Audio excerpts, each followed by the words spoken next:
Hello, I'm Ken Lamb and I'm speaking to you from my office in Montclair, New Jersey.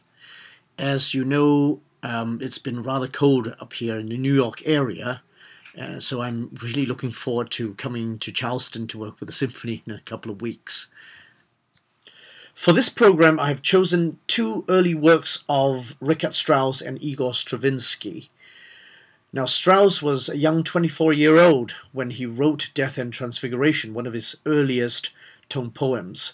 Stravinsky was 28 and a relatively unknown composer when he got the commission from Diaghilev to write music for the ballet Firebird. Now, both of these works showed the young composer's mastery of orchestral technique, an incredibly vivid imagination of the subjects that they are depicting, and basically a confident and optimistic outlook.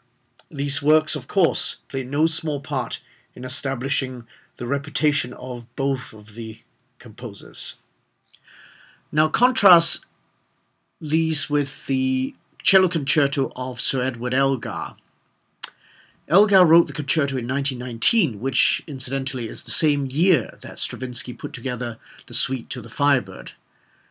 But the concerto is the work of an aging and desolate man. You see, the Great War has just ended, and it affected Elgar very deeply. For him, the war destroyed a way of life and a civilization. The orchestra that Elgar used for the cello concerto is the same orchestra that he used for the violin concerto, which he wrote a decade earlier.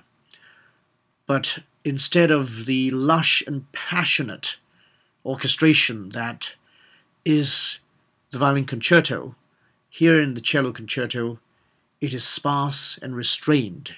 In fact, it sets up perfectly for the voice of the solo cello to express Elgar's sadness for an age that is no more. The opening work on the program is one that is particularly close to me.